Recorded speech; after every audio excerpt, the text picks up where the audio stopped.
long time ago, in ancient Egypt, a clever human named Eratosthenes figured out that when the sun was directly above a deep well in one city, you could stand in a nearby city to the north, measure the angle of the shadows there, and multiply that by the distance between the two cities to get the distance around the entire Earth.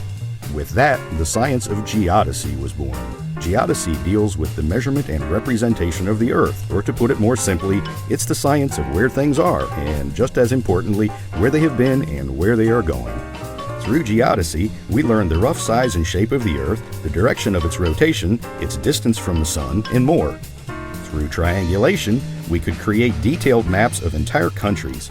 We even figured out that the Earth isn't quite a perfect sphere, and after some arguments and expeditions to Lapland and Peru, we measured that it's just a bit thicker in the middle. Building on this information, we found tons of practical uses for geodesy. Using stars as reference points and accurate watches, we could reliably determine latitude and longitude so that ships could cross giant oceans to get where they needed to go. Explorers visited uncharted regions, mapped them, and even found the tallest mountain in the world. Later, engineers built railroads to get us to all of these places. With a little math and the same reference surface, rail tunnels could be started on both sides of a mountain and somehow still meet in the middle. Life was good.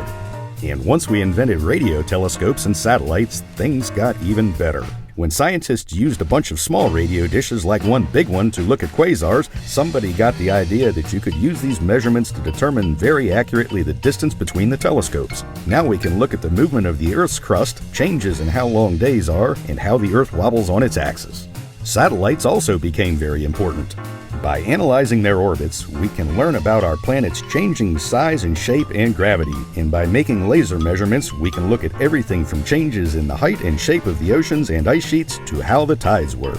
So, from ancient Egypt to the hundreds of satellites in orbit today, geodesy continues to have a huge impact on our lives.